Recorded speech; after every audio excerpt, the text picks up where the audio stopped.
no livro dos Provérbios, capítulo 14, livro dos Provérbios 14, versículo 4.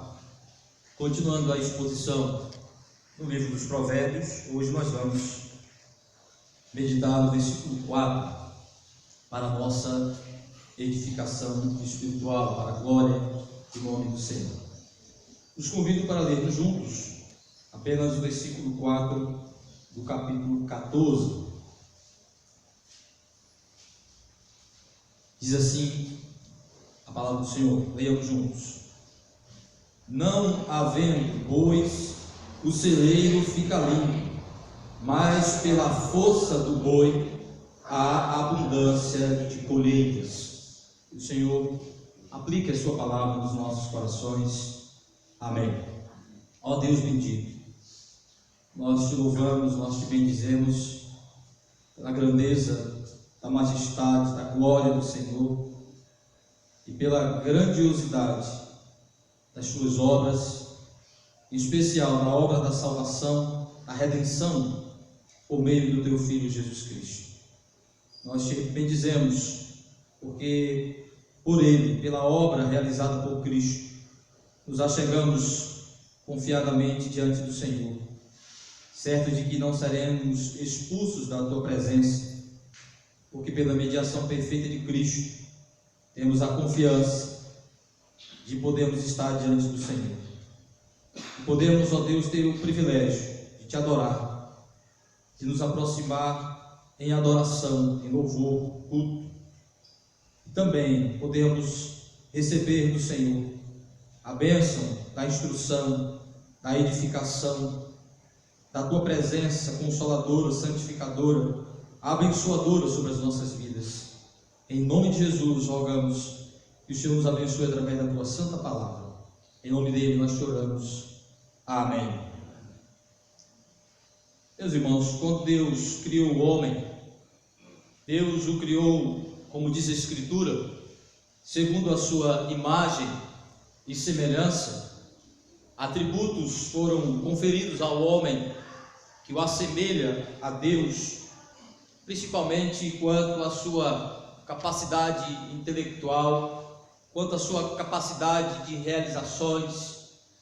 E Deus então deu ao homem a capacidade de administrar aquilo que Deus havia criado para a sua glória e para o bem da humanidade, a natureza e tudo que compõe este cosmo criado pelo Senhor.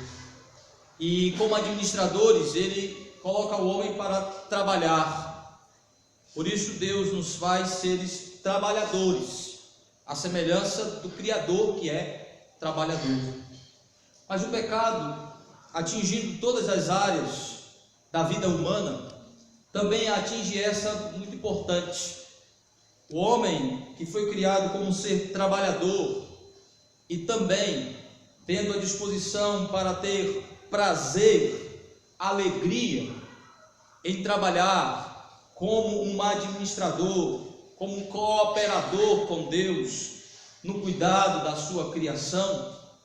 Deus colocou este prazer e esta satisfação no coração. O pecado atinge isso, faz com que não só a natureza, não só o cosmo, não só o habitat natural do homem seja atingido, dificultando o trabalho, a realização do trabalho, da administração, a natureza resistindo ser administrada, ser cuidada pelo homem, ser cultivada, ser uma fonte de extração do alimento, do conforto, da estruturação, da cultura humana estabelecida por Deus. Seu coração também é atingido.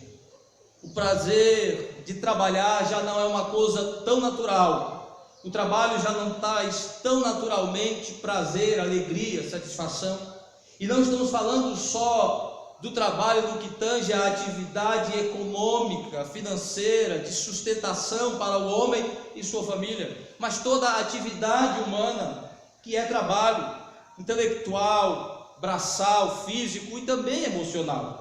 Toda atividade que empenha, que exige esforço, dedicação, esmero, é trabalho. E toda atividade humana é trabalho, é exercício dado por Deus, mas o pecado tirou o prazer natural disso. O pecado atingiu nosso coração a ponto de não mais vermos como uma criação, uma ordem divina, o trabalho como uma fonte de prazer. Selecionamos aquilo que consideramos bom e prazeroso para nós em termos de atividade. Nem sempre temos prazer imediato naquilo que estamos fazendo, esperamos algo futuro. E muitas vezes trabalhamos sem prazer nenhum, sem satisfação nenhuma, porque a atividade que realizamos não é aquela que esperamos, que nos identificamos e que é a fonte imediata de nosso prazer e de nossa satisfação.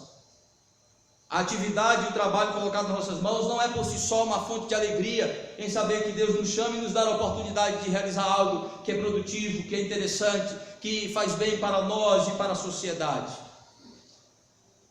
E por isso, meus irmãos, por conta de que o pecado atingiu o nosso ambiente de trabalho, atingiu o nosso coração e as nossas motivações para o trabalho, a Bíblia vai dizer que a preguiça é mais comum do que a gente imagina, que a acomodação é mais comum do que a gente imagina, que a falta de diligência, de dedicação, que o ser remisso é mais comum do que nós imaginamos quando nos deparamos diante de responsabilidades e oportunidades que Deus coloca em nossas vidas para exercer as aptidões, as habilidades que Deus colocou em nós, como seres trabalhadores, refletindo o Deus Criador que é trabalhador. E então, por conta da disposição para a preguiça, para a acomodação, para experimentar o prazer imediato, e aí vem um outro problema, além da preguiça, da acomodação, nós permanecemos querendo prazer, satisfação e alegria, mas sem ter muito trabalho, sem muito esforço. O prazer do pecador agora é alcançar suas realizações, alcançar a felicidade sem muito esforço, sem muito trabalho, sem muita dedicação, sem que isso exija muito dele. Por isso que nós vemos muitas pessoas jogando na loteria, jogando nessas jogatinas de apostas para enriquecer facilmente, sob o objetivo de querer ter sem se esforçar muito, ser rico, ter dinheiro para garantir todo o prazer que a vida possa lhe proporcionar, sem trabalho, sem esforço. Isso é fruto do pecado, isso é resultado do pecado no nosso coração, em que permanecemos querendo prazer, alegria e realização nesta vida, sem esforço, sem trabalho. O pecado não trouxe o trabalho, o pecado trouxe problemas, dificuldades, aridez, dor e sofrimento para o trabalho. O trabalho tem a ver com quem somos como criaturas de Deus. De alguma forma, é sobre isso que Salomão está falando neste versículo. Neste provérbio que para nós parece enigmático, porque é uma linguagem totalmente bucólica, rupestre, de vida rural, de trabalho braçal, de atividade de plantio, de cultivo, de agricultor, de cuidador, de criador de animais. Mas o que Salomão está fazendo é tomando um exemplo desta vida rupestre, campestre, dessa atividade econômica comum daqueles dias, que é a plantação, que é o cultivo através do plantio da terra, do extrair da terra o seu alimento, do criar animais, do plantar o seu alimento, do colher da terra o seu alimento. Ele tira deste exemplo para nos mostrar como o pecado atingiu o coração do homem, que se esquiva de empreender, que prefere o prazer sem esforço, sem trabalho, que não tem prazer naturalmente no esforço do trabalho. Isso é visto não só na atividade econômica do sustento da nossa vida, mas em todos os empreendimentos de vida, inclusive espirituais. E veja como é que Salomão nos mostra isso. Ele apresenta o exemplo do administrador, associado àquilo que ele disse no versículo 1 do capítulo 14, que a mulher sábia edifica a casa e a tola, a insensata a destrói, mostrando o poder edificador na sabedoria de uma mulher auxiliadora idônea, e o poder destruidor de uma mulher insensata que tenta usurpar uma posição que não é sua, que age segundo os padrões do mundo para ela e não segundo os padrões de Deus. Associado a isso, ele vai agora colocar um administrador de casa, um homem, e mostrar como o administrador insensato prefere abrir mão de esforços, empreendimentos, que se esquiva de empreender, de empreender algo novo, de se envolver em algo novo, para não ter trabalho, para não ter gastos de tempo, recurso e energia, sob a alegação de que muitas vezes não vale a pena se envolver com isso, mas não sabendo que ele está se privando de um prazer futuro, uma recompensa futura, uma prosperidade futura. Ele prefere não empreender esforços que vai exigir dedicação, gasto. É um insensato, é um administrador insensato, aquele que não se dispõe a empreender, porque isso vai exigir esforço, gasto, dinheiro, energia, trabalho.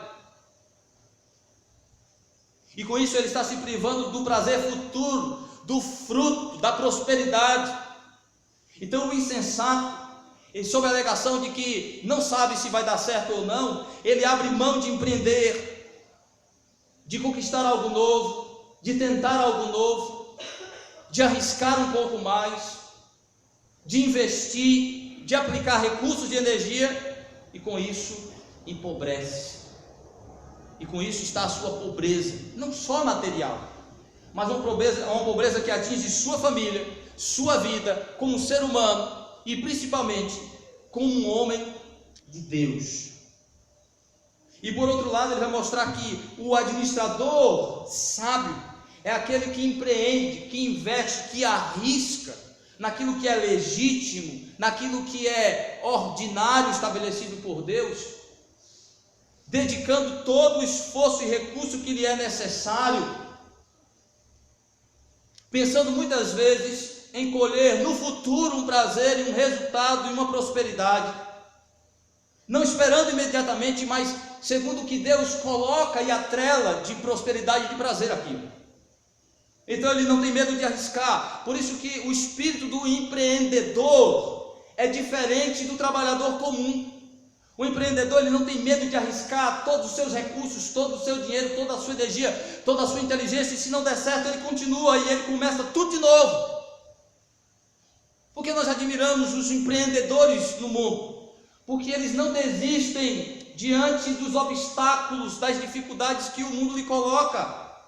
Ele tenta tudo que for necessário, ele arrisca tudo que for necessário, ele se desanima diante das frustrações, das perdas, ele começa tudo de novo.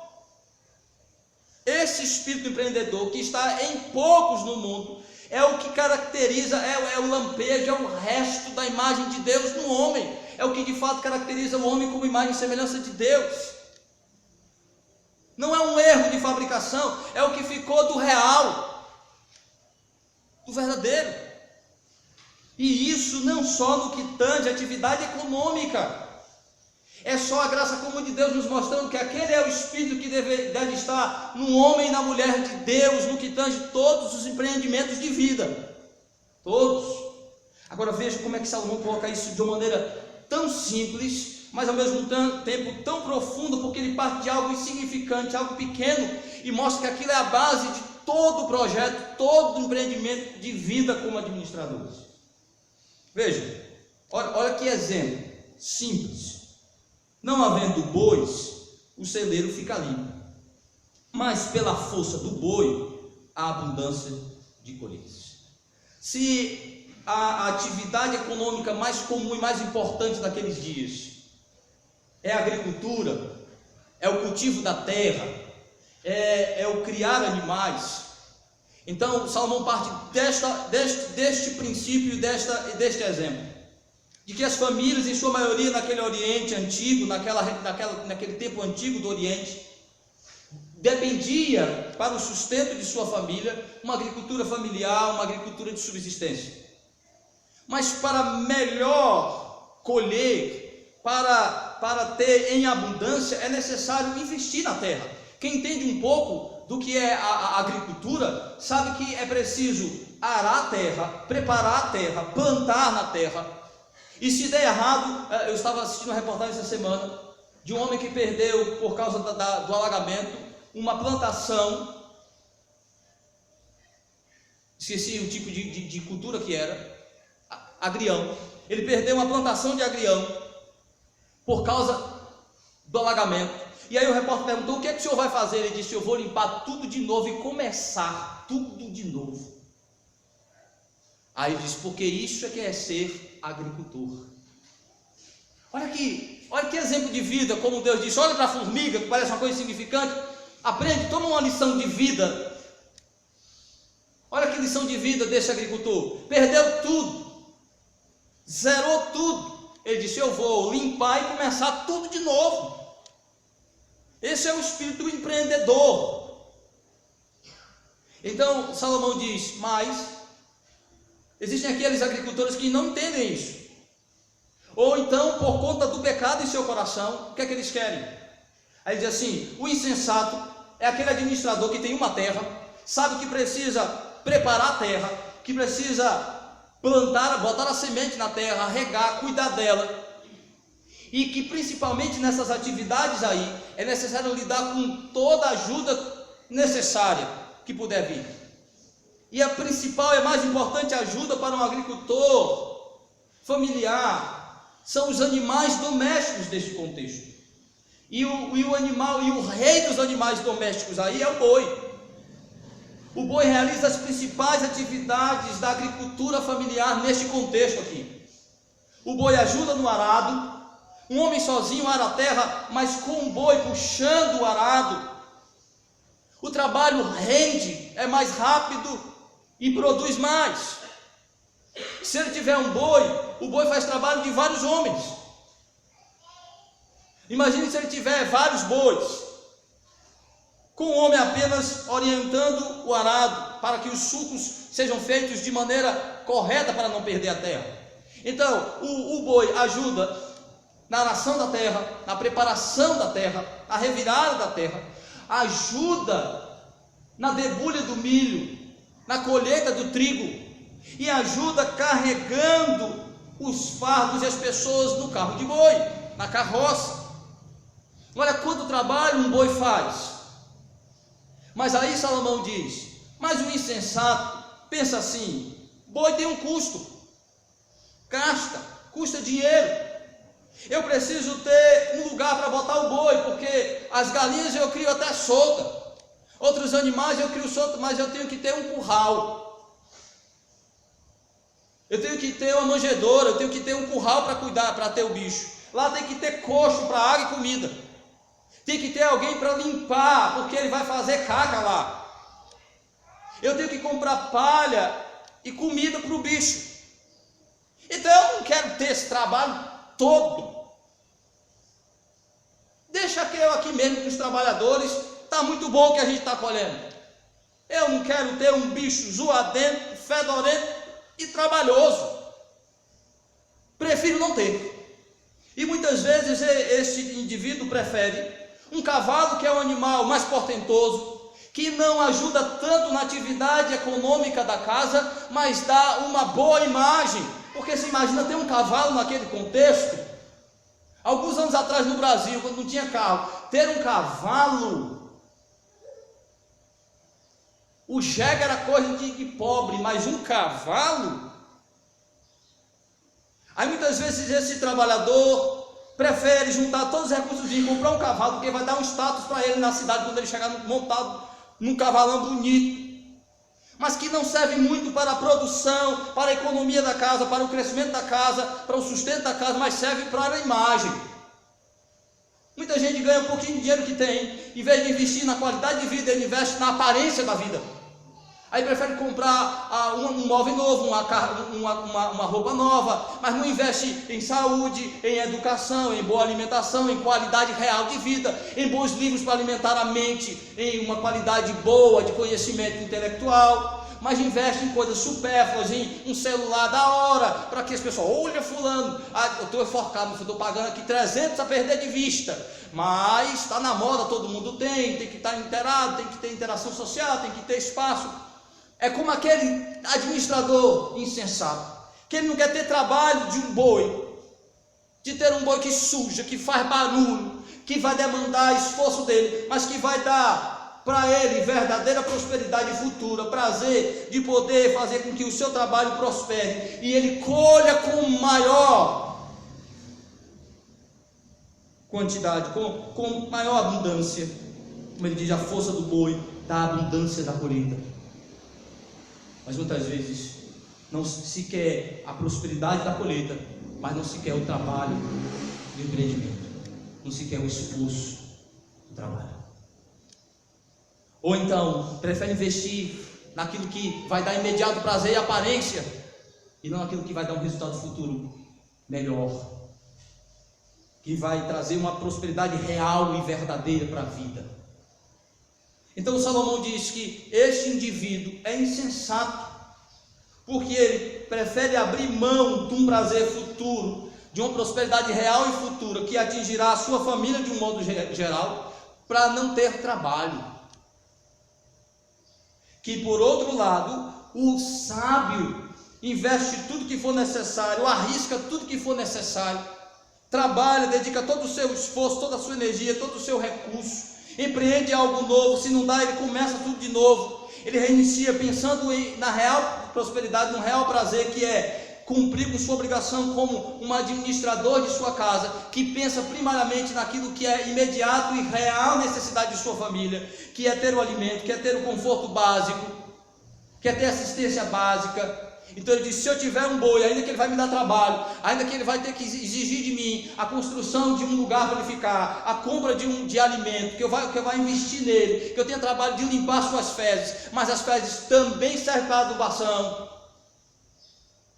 Mesmo que eu tenha todo esse trabalho, eu vou ter, no futuro eu vou colher uma colheita maior, eu vou poder juntar um dinheirinho para comprar uma roupa melhor para minha família, para ter uma qualidade melhor de vida, para melhorar minha casa, minha família.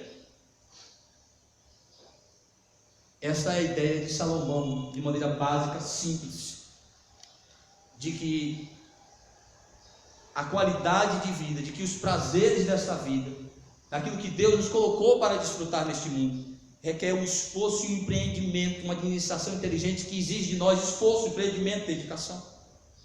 Mas o pecado atingiu isso em nós, e Salomão, partindo deste exemplo, está nos mostrando que isso é uma realidade em todas as esferas da nossa vida. Nós queremos uma família estruturada, mas nós não queremos cuidar do boi sujento, do boi barulhento e trabalhador, exigidor de trabalho, que é a dedicação diária de construir uma família. Nós queremos uma família feliz, bem estruturada, mas não queremos ter o trabalho de criar filhos, não queremos ter o trabalho de construir uma relação familiar real, que demanda de nós humildade, dedicação, esforço, trabalho, cultivo diário. Queremos uma família estruturada, próspera, mas não queremos nos envolver com um bicho, com um boi sujeito do trabalho, da dedicação, do esforço. Ter famílias edificadas, ter famílias estruturadas requer trabalho, requer dedicação, requer esforço, requer empreendimento de vida, de energia, de recurso. O prazer de uma família estruturada a gente quer, o fruto de uma família estruturada a gente quer, mas muitas vezes a gente vira sanguessuga, vira parasitas, porque eu, como homem, muitas vezes não quero botar a mão no trabalho sujo da dedicação, do esforço, mas eu quero o fruto do trabalho que muitas vezes é dedicado pela minha esposa. Deixo ela levar sozinha o fardo do trabalho, de lidar com o boi sujo, barulhento, da criação dos filhos, do cuidado da casa, da administração e da resolução dos problemas. Eu quero uma igreja feliz, eu quero uma igreja próspera, eu quero uma igreja boa, mas eu não quero colocar a mão no bicho sujo, no boi sujo, no boi barulhento, das relações, da dedicação diária, do esforço diário, da dedicação de vida, de recursos, de energia, de dinheiro. Eu quero colher o fruto de uma igreja que é evangelizadora, que tem um grupo de louvor bom, que tem uma qualidade boa de atividade, mas eu não quero me envolver com boi sujo da dedicação diária, do trabalho, do esforço, da organização do meu tempo para dedicar tempo a isso. Eu não quero ser o trabalhador que coloca a mão, que se depara com os obstáculos, com a sujeira das relações, com o cheiro ruim que é lidar com problemas, com dificuldades. Eu quero o fruto da prosperidade, eu quero o fruto de uma igreja próspera, mas eu não quero o trabalho que isso dá. Então muitos ficam de lá de fora esperando o trabalho que dois grupinhos faz, criticando, muitas vezes vindo e comendo o fruto do penoso trabalho de alguém, mas não quer botar a mão para o penoso trabalho.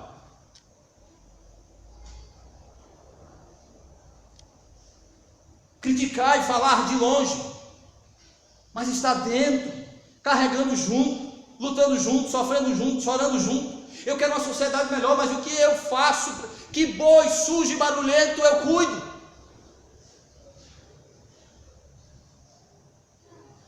Eu quero o fruto da prosperidade, mas eu não quero o trabalho que isso dá.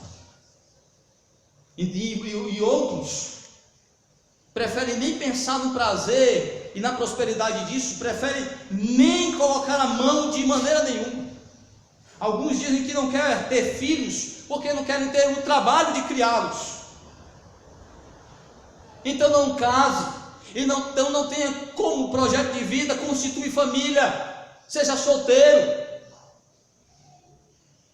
Porque criar filho é o trabalho mais importante que Deus deu para nós em termos de estrutura social. Criar filho é um dos grandes projetos, é um dos grandes empreendimentos de vida que Deus colocou deu para nós. Não querer ter filhos por circunstâncias reais e verdadeiras é uma coisa, mas eu não quero ter filho porque eu não quero ter trabalho. Ter filho é ter trabalho, e um prazeroso trabalho, de criar filhos como flechas nas mãos dadas por Deus para lançar no alvo do viver para a glória de Deus. Mas é porque a gente pensa em filhos com o nosso projeto humano de criação, para ser o que a gente quer que eles sejam, não para ser o que Deus quer que eles sejam. Então muitas vezes a gente não quer lidar com o boi sujo e barulhento de criar filhos, porque ele não quer ter trabalho. Então diz assim, não, eu nem gosto de criança mesmo. A gente não prefere muitas vezes viver isolado do que colocar a mão suja no trabalho sujo, lidar com o boi sujo e barulhento das relações. Tem gente preferindo ter animal doméstico como amigo do que tentar relações sólidas com seres humanos, porque são difíceis, porque são sujadores e barulhentos como os bois. Verdade.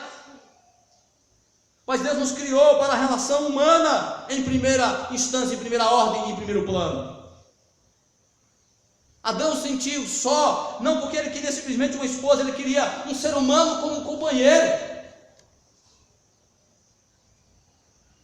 Então muitas vezes a gente prefere se isolar do que se envolver com boi sujo, de tratar os problemas, de se aproximar, de tentar resolver, confrontando biblicamente, pedindo perdão ou tentando levar aquele ao arrependimento. Preferimos nos isolar, não ter o trabalho, dizendo, fulano é muito trabalhoso. Mas nós esquecemos o que Deus promete como resultado deste trabalho. Como diz Salomão no versículo 23, em todo trabalho há proveito, em todo trabalho há proveito.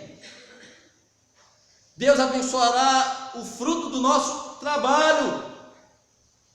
Paulo diz em 1 Coríntios capítulo 15, versículo 58, que no Senhor nenhum trabalho é vão. Então eu sou chamado para o trabalho das relações, para lidar com o boi sujo e barulhento do que é relacionamento humano, entendendo que o prazer que eu vou colher disso, primeiro é o fato de que eu serei identificado como um verdadeiro filho de Deus. Muitas vezes serei identificado com o próprio Cristo no sofrimento de ser rejeitado, desprezado, de receber outra tapa no rosto, dando de novo a face para ser batida. Não colher os frutos frutos que eu espero, mas colher os frutos que Deus atrelou a eles. De ser confirmado como um servo obediente, dedicado, que cumpro com aquilo que a palavra de Deus diz, que o que depender de mim, eu promoverei a paz, que eu sou colocado na terra como pacificador. Bem-aventurados são os pacificadores. Quer fruto melhor que esse? E que muitas vezes Deus vai permitir que colhamos o fruto da resolução do problema. Acho que o objetivo primário não é resolver o problema, é obedecer a ordem de Deus de como lidar com aquele problema. Mas a gente prefere não comprar o boi sujo e barulhento. E aí não colhemos o crescimento de vida, e aí não colhemos o tratamento correto de Deus em nossa vida. E espiritualmente falando é a mesma coisa. Nós queremos ser santos, mas nós não entendemos que santidade requer esforço de vida, trabalho, dedicação, lidar com o boi sujo e barulhento de um coração ainda corrupto, das tentações, das provocações, dos dilemas que as relações trazem para nós. A gente quer crescimento espiritual, mas não usa os meios de graça, não se esforça para ir beber a fonte que Deus nos dá. Como nos dedicar ao dia do Senhor, como estar na igreja, como cultivar relações sólidas com os crentes, como dedicar uma vida de oração, de leitura, de meditação e de estudo da palavra de Deus. Isso requer trabalho, esforço. A gente quer ser santo como se isso fosse resultado de uma mágica divina. Deus simplesmente vai estralar os dedos e a gente vai se transformar em santos. Ele nos chama para um processo de santificação que requer trabalho, esforço, luta, renúncia pessoal, dedicação. Por isso que muitos pastores se tornam pregadores medíocres da palavra de Deus, porque eles querem ser reconhecidos, querem o louro do reconhecimento de bons pregadores, de pregadores impactantes, mas não querem o trabalho que isso dá. Um dia um pastor chegou para mim e disse: eu não prego expositivamente não, porque isso dá muito trabalho. Eu disse: você foi chamado para quê? E você comprou o livro para quê? Você foi estudar no seminário para quê? Para ser pastor que não tem trabalho em pastorear? Pastoreio é um trabalho, segundo alguns escritores, um trabalho que nos faz morrer cada dia pela igreja, com desgaste de energia, com desgaste de vida, com desgaste de vida espiritual, de dedicação, de mente, de tudo. Não quer ter trabalho para pregar com profundidade a palavra de Deus? Foi chamado para quê? Então, mas ele quer o fruto de uma boa pregação, quer o fruto do reconhecimento do status de um pastor. Olha como ele fala bonito, ele como prega bem. Isso é resultado de um trabalho de labor, de dedicação, de estudo. Eu quero ter um bom emprego, um emprego que paga bem, mas eu não quero estudar, eu não quero me dedicar. Esse não é o espírito cristão. Este não é. E o interessante é que a Bíblia vai nos mostrar exatamente o contrário. A Bíblia diz que Jesus, como aquele que veio realizar a obra da redenção, ele é o maior exemplo de trabalhador, que não correu do boi sujo e barulhento da missão que foi colocada em sua mão. Agora veja como é que a Bíblia descreve Jesus lidando com isso. Isaías capítulo 53, versículo 11. Isaías 53, versículo 11. Isaías 53, 11. Olha que descrição linda do trabalho de Cristo. Ele verá o fruto do penoso trabalho de sua alma. Ficará satisfeito. O meu servo, o justo, com seu conhecimento justificará muitos, porque as iniquidades deles levará sobre si. Ele vai descrever aqui que ele é homem de dores, de sofrimento, de dedicação. Deus moeu ele. Deus colocou ele para lidar com um boi sujo e barulhento, de vir salvar pecadores, injustos, ingratos, malditos, perversos, cruéis. Veio se humilhar. E a Bíblia chama a obra da redenção de Cristo de penoso trabalho. Trabalho que dá dor, sofrimento, que dói, que é pesado, penoso, que produz sofrimento, dor, penoso trabalho. Mas ele realizou o seu penoso trabalho, olhando para o fruto, o resultado final deste penoso trabalho. A salvação, a redenção, o cumprimento da obra de Deus, da vontade do Pai. Ele olhou para o fruto do seu trabalho e se alegrou no penoso trabalho. Um resultado que Deus tinha colocado, um resultado que Deus atrelou para ele. Então não use desculpa de que você quer se livrar do trabalho se Deus lhe colocou para este trabalho, para receber o resultado que Ele quer que você receba para este. E aí é interessante que Jesus, lá em Lucas capítulo 9, versículo 62, vai chamar seus discípulos também de trabalhadores seguindo Ele. Olha, Lucas 9, 62.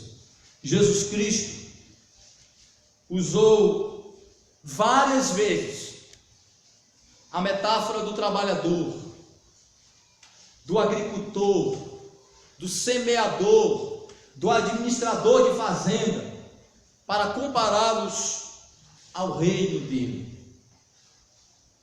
Jesus usou várias vezes essas figuras, dizendo que nós somos como agricultores, como administradores, como semeadores, como cuidadores de animais, como servos.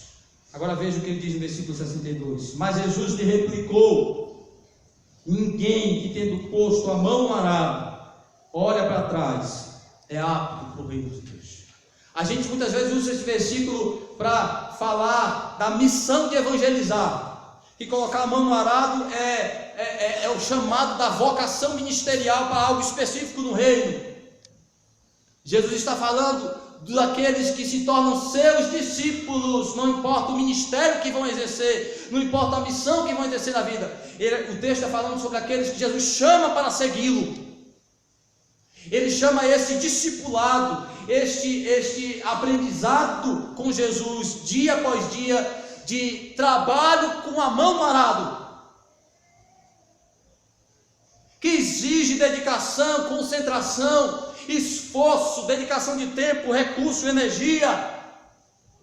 Quem é chamado para o trabalho de discípulo de Cristo, de imitador de Cristo, de servo de Cristo em tudo que faz, é chamado para um árduo trabalho de luta contra sentimentos, contra desejos, contra as inclinações, contra as tentações, contra os desafios da vida. Lidar com o boi sujo e barulhento das responsabilidades de ser discípulo de Cristo. Mas olhando para frente, porque o que está com a mão no arado, ele precisa prestar atenção, porque se ele olhar para trás, o suco fica torto, a obra não fica bem feita.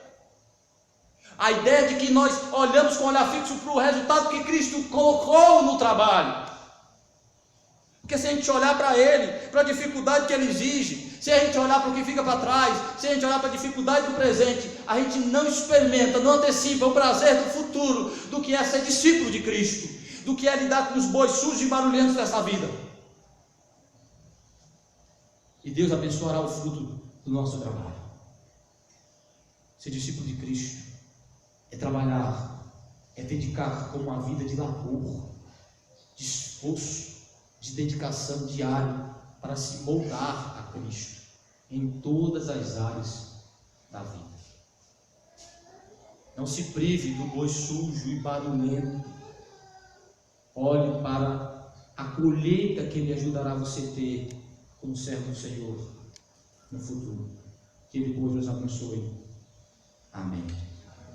Ó Deus, rogamos que o Senhor aplique a sua palavra no